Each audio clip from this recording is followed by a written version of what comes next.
తెలంగాణలో కొత్త ప్రభుత్వం ఏర్పడి రోజులు గడుస్తున్నాయి. రేవంత్ రెడ్డి తనదైన స్పీడ్లో ముఖ్యమంత్రిగా ముందుకు వెళ్ళిపోతున్నారు.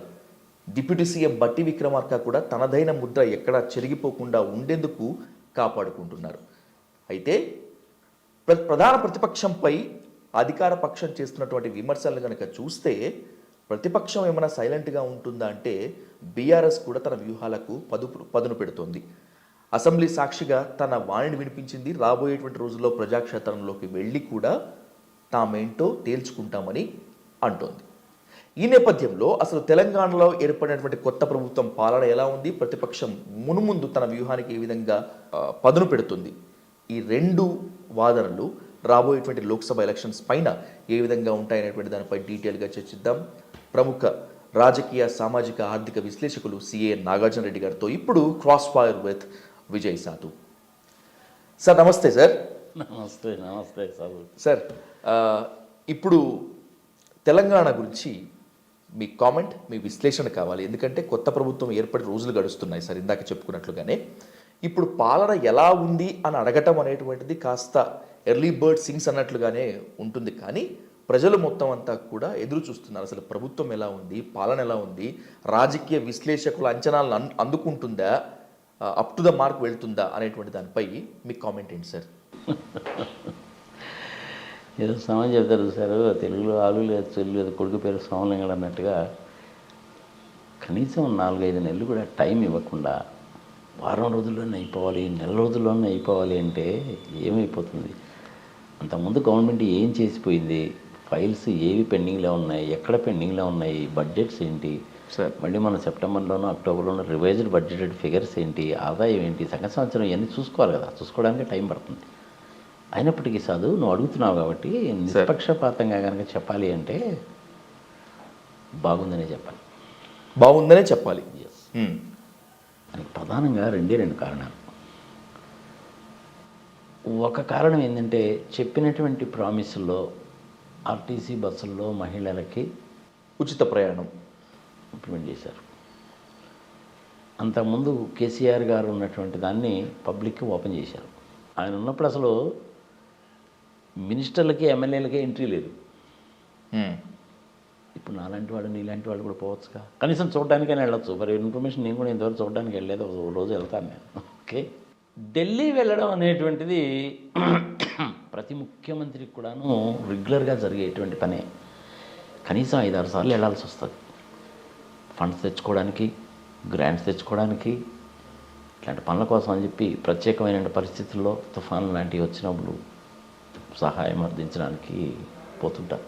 2 రాష్ట్రాల మధ్య ఏదైనా తగాదు వచ్చినా కానీ పోతుంటారు. నీతి ఆయోగ్ మీటింగ్స్ జరిగినప్పుడు వెళ్తారు. జిఎస్టీ కౌన్సిల్ వాళ్ళ మీటింగ్ జరిగినప్పుడు వెళ్తారు.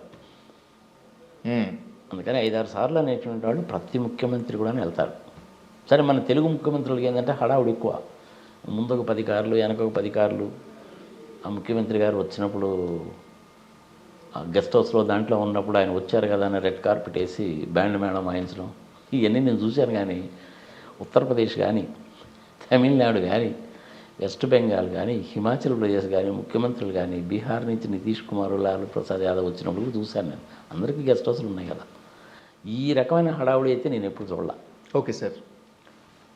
రెండవ విషయం ఏంటంటే మేడిగడ్డ ప్రాజెక్టుని గురించి మనం చూసి వచ్చారు.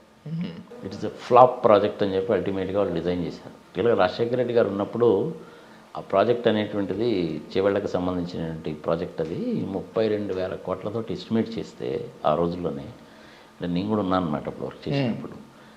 నేను, సోమయాజులు గారు, మేమందరం ఉండే వర్క్ చేసాము. 32,000 కోట్లు అవుతుందంటే రోసయ్య గారు గోల, అమ్మో అయ్యో డబ్బులు అండి దేవాలా 32 కోట్లని. అయినా కానీ రాజశేఖర రెడ్డి గారు ధైర్యంగానే టేకప్ చేశాడు. వీళ్ళు వచ్చిన తర్వాత ఏం చేశారంటే దాని ప్లాన్ మార్చి ఇప్పుడు అది 1,40,000 కోట్లు చేశారు.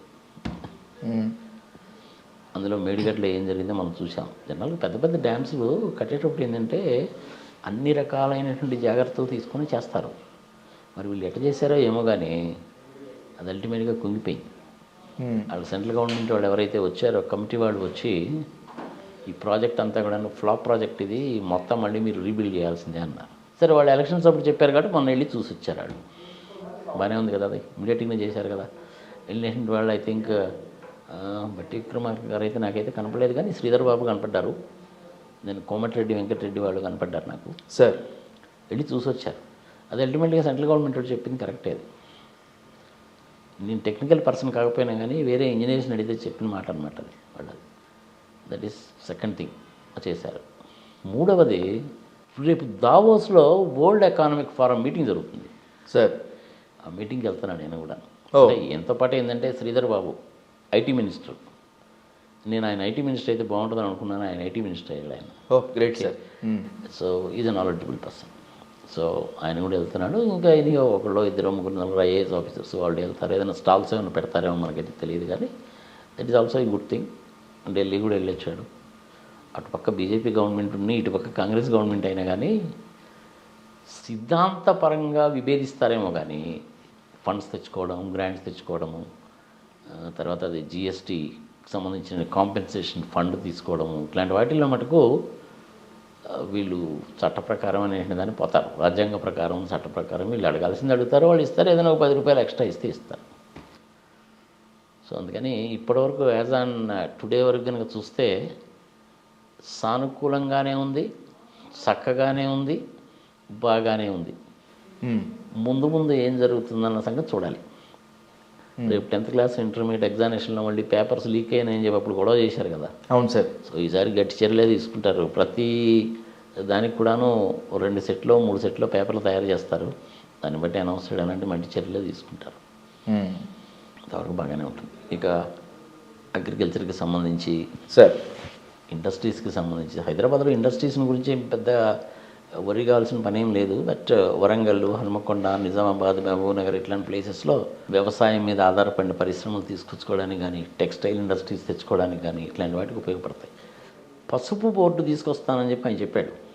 నిజామాబాద్ రాలేదు కదా, మరి వీళ్ళు దానికోసం ప్రయత్నిస్తారేమో చూడాలి. Okay sir. అన్నిటితో పాటు సాహు, నువ్వు అడిగా కాబట్టి చెప్తున్నాను నేను. మన్మోహన్ సింగ్ గారు ప్రైమ్ మినిస్టర్గా ఉన్నప్పుడు ఇన్ఫర్మేషన్ టెక్నాలజీ ఇన్వెస్ట్మెంట్ రీజియన్ అని ఒక ప్రాజెక్ట్ అనౌన్స్ చేశారు. Okay sir. బీజేపీ వాళ్ళు వచ్చిన తర్వాత దాన్ని క్యాన్సిల్ చేశారు. అక్కడ గుజరాత్లో కట్టుకునేటువంటి డోలేరా సిటీకి ఫండ్స్ తగ్గిపోతాయని చెప్పి దీన్ని క్యాన్సిల్ చేశారు. ఓకే. ఇది న్యాయమా ధర్మమా అనేటువంటిది తెలంగాణ ప్రజల విజ్ఞతకు వదిలేద్దాం. Okay sir. ఆ ప్రాజెక్ట్ కనుక వచ్చిందంటే హైదరాబాద్ చుట్టుపక్కల బ్రహ్మాండంగా డెవలప్ అవుతుంది. 4-5 లక్షల మందికి ఉద్యోగాలు వస్తాయి. అంటే ఆల్మోస్ట్ అమెరికాలో ఉండేటువంటి సిలికాన్ వ్యాలీ లాగా తయారవుతుంది.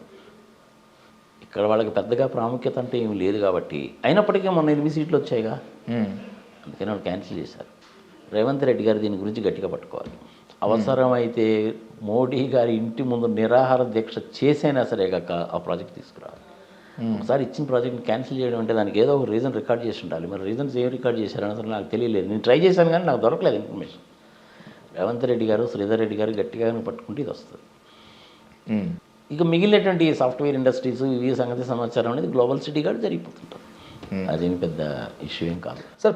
మోస్ట్ ప్రాబబ్లీ నాకు తెలిసినంత వరకు ఈ మేడిగడ్డ ఈ ప్రాజెక్ట్ ఏదైతే ఉందో కాళేశ్వరం ప్రాజెక్ట్ అనేది మళ్ళీ వీళ్ళు రీడిజైన్ చేస్తారు దాన్ని. ఓకే. రీడిజైన్ చేసి కాస్ట్ తగ్గించి ఇంప్లిమెంట్ చేయడానికి ట్రై చేస్తారు. జరిగిపోయింది అబ్బా, అయిపోయింది. ప్రజల్లో టాక్ ఏంటో తెలుసా సాధు? Let me tell you very frankly, ఎవరు ఏమనుకున్నా సరే, ఈ కాళేశ్వరం ప్రాజెక్ట్ అనేటువంటిది మొదలుపెట్టిన తర్వాత ఇంచుమించుగా 40,000 కోట్ల రూపాయలు భోంచేశారు వీళ్ళు అప్పళంగా అనేటువంటిది ప్రజల్లో ఉన్న టాక్.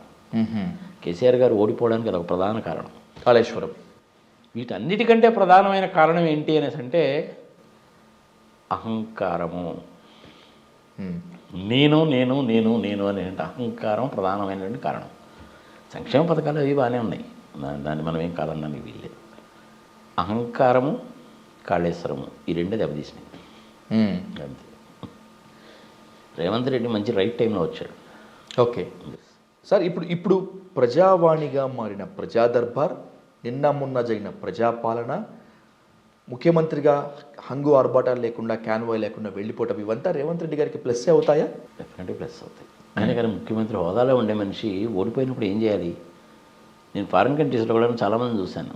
ఇప్పుడు ట్రంప్ ఓడిపోయినా, ఇంకొకళ్ళు ఓడిపోయినా కానీ ఆ చివరి మూమెంట్ వచ్చేసి కంగ్రాచులేషన్స్ అని చెప్పిపోతారు. మా వైపు నుంచి మీకు సంపూర్ణమైనటువంటి సహకారం అందిస్తాము, ఆల్ ద బెస్ట్ అని చెప్పిపోతారు. అంత రాజకీయ అనుభవం ఉంది, నేను అలా చేశాను ఇలా చేశాను అంత చెడు చెప్పేటువంటి కేసీఆర్ గారు ఆయన ఇమ్మీడియట్గా వెళ్ళి ఆయన ఫామ్ హౌస్లో పండుకున్నాడంటే ఏమనుకోవాలా? జనరల్గా ఎవరు చేయరు అది ప్రజాస్వామ్యంలో. సార్ మరి ఆయన ఎందుకు చేశాడో ఏమో, ఆయన విఘ్నత అయిందన్నది అక్కడే బయటపడుతుంది. సార్ ఓకే సార్, ఇప్పుడు బీఆర్ఎస్ ఓటమికి గల కారణాలు విశ్లేషించుకున్నాము, రేవంత్ రెడ్డి గారి పాలన గురించి కూడా మాట్లాడుకున్నాము. రేవంత్ రెడ్డి గారి పాలన గురించి ఇంకా మాట్లాడుకోవాలంటే ఖచ్చితంగా మాట్లాడుకోవాల్సింది టీం గురించి. బికాస్ హీఈస్ అ టీమ్ లీడర్గా టీంలో కొంతవరకు భర్తీ అయింది, ఇంకొంత భర్తీ కావాల్సి ఉంది, అదే మంత్రి పదవులు. పూర్తి స్థాయిలో మంత్రి పదవుల విస్తరణ, క్యాబినెట్ విస్తరణ ఎప్పుడు జరిగేటువంటి ఛాన్స్ ఉంటుంది, టీంలోకి ఎవరెవరు వచ్చేటువంటి అవకాశం ఉంటుంది, టీం వచ్చిన తర్వాత పాలన ఏ విధంగా ఉండేటువంటి ఛాన్స్ ఉంటుంది? మోస్ట్ ప్రాబబ్లీ మిగిలినటువంటి 6 బెర్తలను భర్తీ చేయడం అనేటువంటిది ఎలక్షన్ నోటిఫికేషన్ వచ్చిన తర్వాత మోస్ట్ ప్రాబబ్లీ మార్చిలో ఉంటుంది. ఎందుకంటే మనకి కొత్త సంవత్సరం అనేది మార్చిలోనో ఏప్రిల్లోనో కదా వస్తుంది. అవును సార్. ఆ టైంలో గిఫ్ట్ ఇచ్చినట్టుగా అనౌన్స్ చేస్తారన్నమాట. ఎవరిని అనౌన్స్ చేస్తారు అనేసి అంటే మటుకు మళ్ళీ అగైన్ $1 బిలియన్ వస్తున్నాయి. అది కూడా కాంపిటీషన్ చాలా హెవీగా ఉంది. కొంతమందిని సాటిస్ఫై చేయాల్సిన వాళ్ళు ఉన్నారు కదా. లేడీస్లో అయితే మటుకు ఇద్దరికి ఇచ్చేశారు కదా సార్. వాళ్ళిద్దరు కూడా వరంగల్ జిల్లా నుంచి వచ్చారు. అందులో మన ఆమె వాట్సర్ని సీతక్క, అలాగే కొండా సురేఖ. కొండా సురేఖ నాకు కూడా బాగానే తెలుసాము. She is an excellent personality. భార్యాభర్తలు ఇద్దరు కూడా. నాకు సంబంధించిన క్లయింట్కి సంబంధించిన కంపెనీ ఇనాగ్రేషన్ పిలిస్తే వచ్చిందమ్మా. చాలా సింపుల్గా ఉంటుంది మనిషి కూడా. సరే ఏదో జంపు జిల్లా నుండి పార్టీలు మారారు, సంఘ సమాచారం వచ్చారు, కానీ ఇద్దరు కూడాను లేడీస్. సో ఇక మీద లేడీస్కి ఇవ్వకపోవచ్చు, మైనారిటీస్ నుంచి ఎవరికైనా ఇవ్వడానికి అవకాశం. ఒకళ్ళకో ఇద్దరికో మైనారిటీస్కి ఇవ్వడానికి అవకాశం అనేటువంటిది ఉంటుంది. ఇందులో కాంపిటీషన్ అయితే ఉన్నమాట వాస్తవం. ఇప్పుడు మీరు నన్ను కనుక అడిగితే ఇంకా ఎవరెవరికి ఇస్తారు అనేసి అంటే నేను కూడా కొంచెం R&D చేస్తే కానీ చెప్పలేను. లాస్ట్ టైం అయితే ఏంటంటే నేను చెప్పగలిగాను సార్. కొండా సురేఖకి ఇస్తారు, సుధీర్ బాబుకి ఇస్తారు, కోమటిరెడ్డి వెంకటరెడ్డికి ఇస్తారు. ఆయనకైతే డిప్యూటీ సీఎం అనేది కన్ఫర్మ్డే. అలాగే మన శీలం ఆయన పేరేంటి, వాట్స్ హిస్ నేమ్, ఖమ్మం నుంచి ఎలక్ట్ అయ్యాడు చూడండి, పొంగులేటి శ్రీనివాసరెడ్డి, ఆయనకి ఇస్తారని చెప్పి అనుకున్నాము. అదే ఖమ్మం నుంచి తుమ్మల గారికి. ఎందుకంటే వాళ్ళు ముగ్గురు కూడా కాంపిటెంట్ పర్సన్సే, కానీ ఒకే జిల్లా నుంచి ముగ్గురికి ఇస్తారా లేదా అనేటువంటి సందేహంలో బట్టి విక్రమార్క కన్ఫర్మ్డ్ కాబట్టి వాళ్ళిద్దరిలో ఎవరికన్నా ఒకరికి ఇస్తారేమో అనుకున్నాను, ముగ్గురికి ఇచ్చారు. సమ్టైమ్స్ అట్లనే మహబూబ్నగర్ జిల్లా నుంచి సీఎం గారే ఉన్నారు కాబట్టి ఇంకెవరికి ఎవరేమో అనేసి అనుకున్నాను నేను. బట్ ఆయనకి ఇచ్చారు, ఇంకొక ఆయనకి. సో అందుకని నల్గొండ నుంచి బాగానే ఉంది, మహబూబ్ నగర్ నుంచి బాగానే ఉంది, మరి ఖమ్మం నుంచి బాగానే ఉంది. మిగిలిన ఏరియాస్ నుంచి చూడాలన్నమాట. అని బాగానే ఉంటుందని అనుకుంటాం. దయచేసి మళ్ళీ నన్ను అడగబాక, ఈసారి ఎవరెవరికి ఇస్తారు సార్ అని అడగబాక. నేను ఇంకా R&D చేయలేదు. ఎవరికి ఇచ్చినా ఏం చేసినా మీరు నేను కోరుకున్నా ఇంకెవరు కోరుకున్నా సుభిక్షంగా ఉండాలి, సుపరిపాలన అందించాలనే కోరుకుంటాం కదా సార్. ఏం పర్లేదబ్బా, వచ్చేటువంటి 5 సంవత్సరాలు ఇంకొక 5 సంవత్సరాలు 10 సంవత్సరాలు కూడాను తెలంగాణ రాష్ట్రానికి ఏమీ దిగులేదు, సుభిక్షంగానే ఉంటుంది, ఎక్సలెంట్గానే ఉంటుంది. ఏమి దాని గురించి ఏమి వర్రీ కావాల్సిన పని లేదు. టీచర్ ఉద్యోగాలు కొన్ని భర్తీ చేయాల్సింది ఉంది, మోస్ట్ ప్రాబబుల్ అది చేస్తారు సార్. మిగిలిన పథకాలన్నీ కూడా కంటిన్యూ అవుతాయి. ఈ కాళేశ్వరం ప్రాజెక్ట్ని మటుకు మళ్ళీ రీడిజైన్ చేయక తప్పదు. అది పెద్ద వైట్ ఎలిఫెంట్ అయిపోతుంది. పవర్ బిల్లే చాలా వస్తుంది. అవును సార్. దాన్ని రీడిజైన్ చేయాల్సిందే. గ్రావిటేషనల్ ఫోర్స్ మీద వాటర్ వచ్చేసిన విధంగా దాన్ని కనుక రీడిజైన్ కనుక చేస్తే ఖర్చు తగ్గుతుంది, ఉపయోగంగా ఉంటుంది. ఒకసారి ఏమవుతుందంటే సాహు, నీకు నష్టం వచ్చినా సరే నడపాల్సిందే. సరే ఇప్పుడు TSRTC ఉందనుకోండి, సంవత్సరానికి ఒక 500 కోట్లు నష్టం వచ్చినా సరే నడపాల్సిందే, లేకపోతే ప్రైవేట్ వాళ్ళు దోచేస్తారు. చూస్తున్నాం కదా మనం. ఎందుకు ఇంకొక 10 రోజులు చూడు, హైదరాబాద్ నుంచి బయలుదేరి విజయవాడ, గుంటూరు, భీమవరము, నరసాపురము, అమలాపురము, ఏలూరు 17 బస్సులు చూడు ఎట్టుంటాయి. ₹1000 టికెట్కి 3000 వసూలు చేస్తారు. RTC వాళ్ళకి చేయలేరుగా. అవును సార్. సంవత్సరానికి ఒక 200-300 కోట్ల రూపాయలు బడ్జెట్లో నుంచి కనుక కేటాయిస్తే TSRTC లాభాలు పడతాయి. అలాంటి కార్యక్రమాలు కనుక చేస్తే కనుక ప్రజల కళ్ళకి ఎదురుగా కనపడతాయి. బాగానే ఉంటుంది. Everything will be all right. I wish Revanth Reddy is likely to be a successful chief minister in India down the line. Right sir. సందేహం లేదు. నేను కూడాను రేవంత్ రెడ్డి గారిని ఇంతవరకు కలవలేదు. ఎప్పుడో 2-3 సంవత్సరాలు ఫంక్షన్స్లో కలిశాను, కానీ ఇప్పుడు వాళ్ళ హడావుల్లో ఉంటారు కాబట్టి నేను వెళ్ళలేదు. ఇంకో